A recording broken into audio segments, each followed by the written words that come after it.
नमस्कार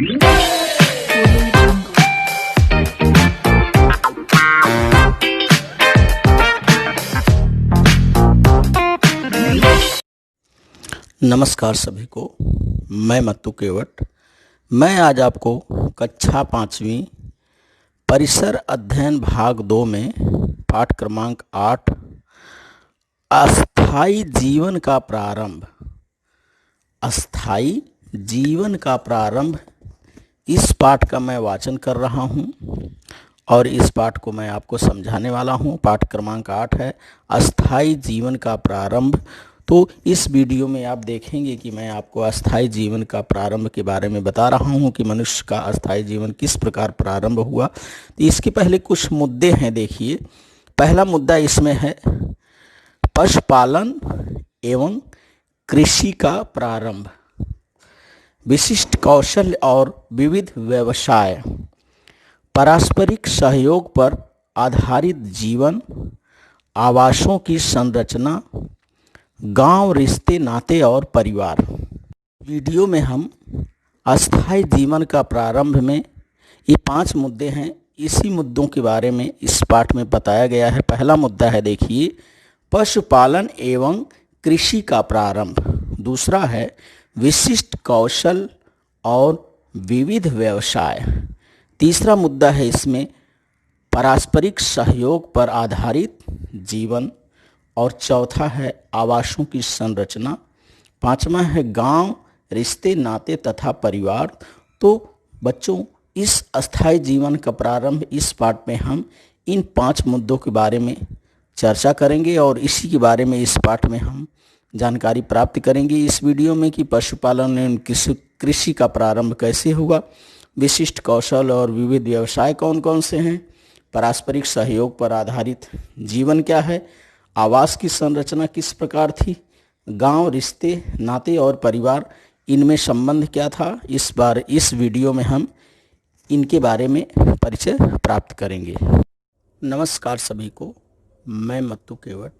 मैं आज आपको इस वीडियो में कक्षा 5वीं विषय परिसर अध्ययन भाग 2 पाठ क्रमांक 8 अस्थाई जीवन का प्रारंभ, अस्थाई जीवन का प्रारंभ अर्थात मनुष्य के अस्थाई जीवन का प्रारंभ किस प्रकार हुआ, इस पाठ में उसका मैं संक्षिप्त परिचय आपको दे रहा हूँ। तो यहाँ कुछ मुद्दे हैं, महत्वपूर्ण मुद्दों का मैंने क्या किया है, लेखन किया है और इस महत्वपूर्ण मुद्दों का मैं वाचन करके आपको इस वीडियो में बता रहा हूँ ताकि आपको मनुष्य के अस्थाई जीवन का प्रारंभ किस तरह से हुआ, आप इसका परिचय क्या करें, प्राप्त कर सकें। तो लीजिए, देखिए आप इस वीडियो में कि मनुष्य के अस्थाई जीवन का प्रारंभ किस तरह से हुआ, अस्थाई जीवन का प्रारंभ कैसे हुआ। तो मनुष्य ने, देखिए, पहला मुद्दा इसमें है पशुपालन।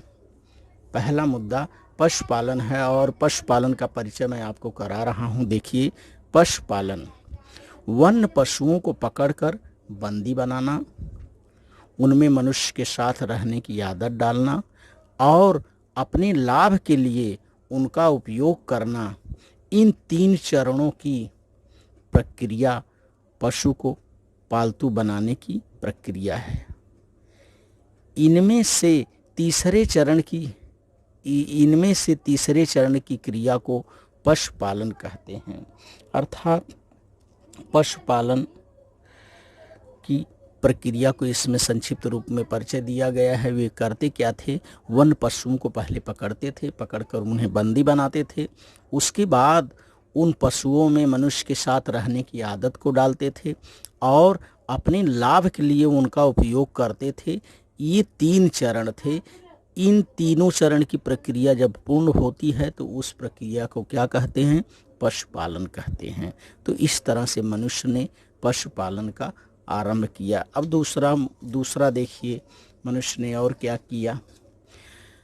मध्याह्न युगीन मानव ने पहले यानी सबसे पहले कुत्तों को पालतू बनाया। सबसे पहले मनुष्य ने किसे पालतू बनाया, कुत्ते को पालतू बनाया। उसके बाद उसने भेड़, बकरी, गाय, बैल, भैंस जैसे अनेक प्राणियों को पालतू बनाया। यानी मध्याह्न युगीन मानव ने सबसे पहले कुत्ते को पालतू बनाया, उसके बाद उसने भेड़ बकरी गाय बैल जैसे अन्य प्राणियों को पालतू बनाया।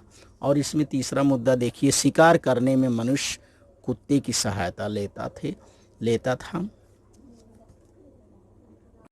तीसरा मुद्दा है देखिए, शिकार करने में मनुष्य कुत्ते की सहायता लेता था। तो शिकार करने के लिए मनुष्य ने कुत्ते का उपयोग किया और कुत्ते को ही सबसे पहले मनुष्य ने क्या किया, पालतू बनाया। अब हम दूसरा मुद्दा है देखिए, कृषि का प्रारंभ। और इसमें देखिए पहला मुद्दा है, लगभग 11,000 वर्ष पूर्व के कृषि के प्रमाण सबसे पहले इजराइल और इराक में पाए गए। दूसरा है, खेती की शुरुआत करने का श्रेय स्त्रियों को ही जाता है, अर्थात खेती का लगभग 11,000 वर्ष पूर्व कृषि के प्रमाण जो है इजराइल और इराक में पाए गए, और खेती की शुरुआत करने का श्रेय किसको जाता है, स्त्रियों को जाता है, अर्थात खेती की शुरुआत सबसे पहले स्त्रियों ने शुरुआत की। बोवाई के लिए नुकीले डंडे के बीचों बीच छिद्रयुक्त पत्थर बिठाए जाते थे और इस तरह से ये काम जो है स्त्रियां करती थी, इसलिए खेती की शुरुआत का श्रेय स्त्रियों को दिया जाता है। कृषि के प्रारंभ में चौथा मुद्दा देखिए, कृषि के प्रारंभ में चौथा मुद्दा है, पशुओं द्वारा खींचे जाने वाले हलों से जुताई का कार्य शुरू होने के बाद कृषि उत्पादन में वृद्धि हुई। पांचवा है, खेती लोगों के जीवन निर्वाह का प्रमुख साधन बन गई, अर्थात मनुष्य क्या करने लगा, खेती जो है मनुष्य के उदर निर्वाह का प्रमुख साधन बन गया। अब इसके बाद तीसरा मुद्दा देखिए, विविध व्यवसाय। तो विविध व्यवसाय में हम क्या जानकारी प्राप्त करेंगे, उसको देखिए कि मनुष्य विविध व्यवसाय कौन कौन सा करने लगा। पहला मुद्दा है इसमें देखिए, कृषि के कारण अन्न प्राप्त करने के लिए लोगों को इधर उधर भटकना बंद हो गया। लोगों का यानी कृषि के कारण अन्न प्राप्त करने के लिए लोगों का इधर उधर भटकना क्या हुआ, बंद हो गया। दूसरा है, कृषि के कारण स्थिर हुए मानव को नवीन बातों की खोज करके स्वयं की कल्पना शक्ति के आधार पर नए कौशलों को विकसित करने हेतु पर्याप्त समय मिलने लगा, अर्थात मनुष्य के पास पर्याप्त समय हो गया। तीसरा है इसमें देखिए, कौशल प्राप्त लोग कौशलों पर आधारित काम करने लगे, यानी जिसके पास जो हुनर था उस तरह से उन्होंने अपना क्या किया, व्यवसाय शुरू कर दिया।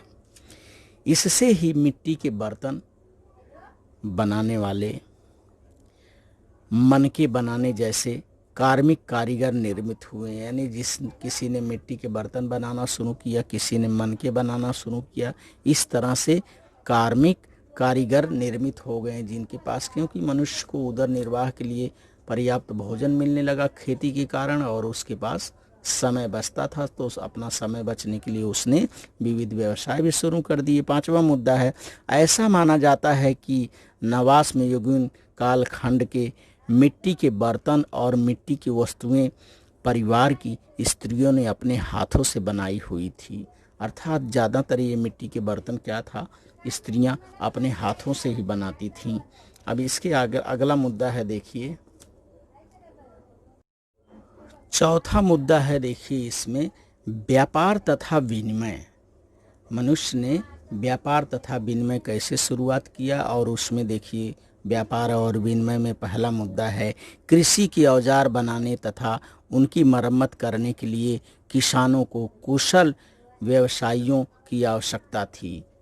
दूसरा है, व्यवसायियों को उनके काम के पारिश्रमिक के रूप में अनाज अथवा वस्तुएं दी जाती थी।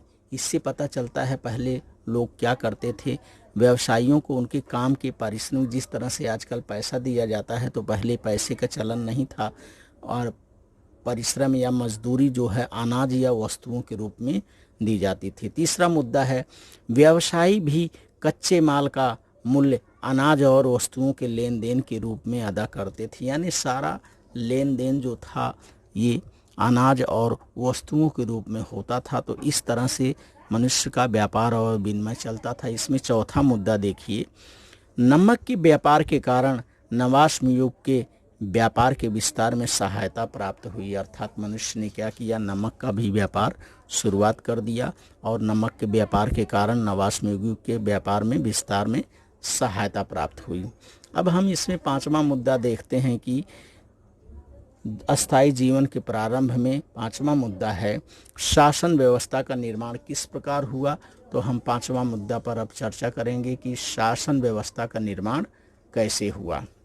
तो पांचवा मुद्दा है देखिए शासन व्यवस्था का निर्माण, और इसके अंतर्गत पहला मुद्दा है इस संबंध में नियम बनाए गए कि गांव के व्यापार और संसाधनों के वितरण की व्यवस्था सुचारू रूप में चले। मनुष्य ने क्या किया, गांव के व्यापार के लिए नियम बना दिया। दूसरा मुद्दा है इन नियमों का पालन करवाने और गांव का संरक्षण करने का दायित्व कुछ अधिकारियों को सौंपा गया।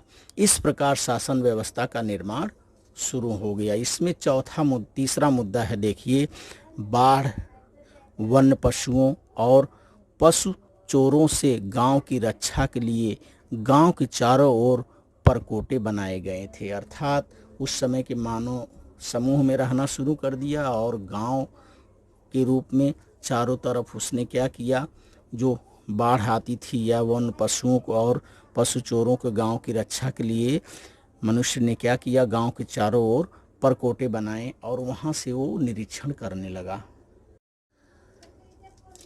अस्थाई जीवन के प्रारंभ का छठवां मुद्दा है देखिए आवासों की संरचना, यानी मनुष्य के आवास किस तरह से थे। और इसमें पहला मुद्दा है देखिए नवाश्म युग के प्रारंभ में चिकनी मिट्टी के आवास बनाए जाते थे। मनुष्य ने चिकनी मिट्टी द्वारा आवास बनाना क्या है, प्रारंभ किया। दूसरा, कालांतर में कच्ची ईंटों के चौकोर मकान बनाए जाने लगे। इसके बाद मनुष्य ने मिट्टी को ईंटों के रूप में परिवर्तित करके और चौकोर मकान बनाना शुरू किया। तीसरा मुद्दा है कुछ मकानों में एक से अधिक कमरों का निर्माण किया जाता था और मनुष्य ने कमरों का भी निर्माण शुरू कर दिया। चौथा देखिए दो मकानों के बीच में बहुत दूरी नहीं होती थी, अर्थात पास पास में मकान बनाने लगे। पांचवा मुद्दा देखिए जलवायु के अनुसार मकानों की संरचना में परिवर्तन भी पाए जाते हैं, यानी मनुष्य ने आवास की संरचना में बहुत सारे नियम बनाए, दो मकानों के बीच में दूरी रखा और जलवायु के अनुसार अपने मकान को उसने बनाना शुरुआत किया। अब देखिए अस्थाई जीवन के प्रारंभ में सातवां मुद्दा है इसका रिश्ते नाते और परिवार। अब हम रिश्ते नाते और परिवार के संबंध में जानकारी प्राप्त करेंगे। तो रिश्ते नाते और परिवार में पहला मुद्दा है देखिए संपूर्ण गांव के लोग सामान्यतः एक ही कुल के होते थे, अर्थात मनुष्य गांव बसाकर रहने लगा और संपूर्ण गांव के लोग सामान्यतः एक ही कुल के होते थे। दूसरा है गांव के सभी लोग एक दूसरे के रिश्तेदार होते थे। तीसरा है संपूर्ण गांव एक विस्तारित परिवार था, अर्थात पूरा गांव एक परिवार की तरह रहता था। इस तरह से सभी एक दूसरे के क्या थे, रिश्तेदार थे और एक ही गांव में रहते थे। अब इसमें आठवां मुद्दा हम देखने जा रहे हैं धर्म कल्पना। तो धर्म कल्पना में देखिए अस्थाई जीवन के प्रारंभ के मनुष्य ने का धर्म कल्पना के बारे में क्या विचार था, इसमें ये बताया गया है। तो इसका पहला मुद्दा है नवाश्म युग के लोग खेती के उत्पादन में वृद्धि के लिए प्राकृतिक शक्तियों तथा देवी देवताओं की आराधना करते थे। धर्म के बारे में अर्थात नवाश्म युग के लोग खेती के उत्पादन में वृद्धि के लिए प्राकृतिक शक्तियों तथा देवी देवताओं की आराधना। दूसरा मुद्दा है देखिए धर्म कल्पना में परिवार से मृत व्यक्ति का रिश्ता मृत्यु के बाद भी समाप्त ना हो, इस उद्देश्य से मृत व्यक्ति को मकान अथवा मकान के आंगन में ही दफनाते थे, अर्थात मृत्यु के बाद भी वे मृत व्यक्ति से रिश्ता बनाए रखते थे और उसके मरने के बाद भी उसके शरीर को क्या करते थे, अपने घर में या अथवा मकान में या आंगन में उसे क्या करते थे, दफनाते थे। तीसरा मुद्दा देखिए, मृत्यु के बाद के जीवन में उपयोग में आने वाली वस्तुएं भी मृत व्यक्ति के साथ दफनाई जाती थी। अर्थात मृत व्यक्ति ने जो भी वस्तुएं अपने जीवन में उपयोग किया है, उन वस्तुओं को क्या करते थे, वे मृत व्यक्ति के साथ दफना देते थे। तो इस तरह से बच्चों अस्थायी जीवन का प्रारंभ मनुष्य ने किया और हमने इसमें निम्नलिखित जैसे पशुपालन, कृषि का प्रारंभ, विविध व्यवसाय, व्यापार तथा विनिमय, शासन व्यवस्था का निर्माण, आवासों की संरचना, रिश्ते नाते और परिवार तथा धर्म संकल्पना, इस बारे में इस वीडियो में हम जानकारी प्राप्त करेंगे। तो इस वीडियो को आप देखिए और मनुष्य के अस्थायी जीवन का प्रारंभ किस तरह से हुआ उसके बारे में आप परिचय प्राप्त करिए। धन्यवाद सभी को।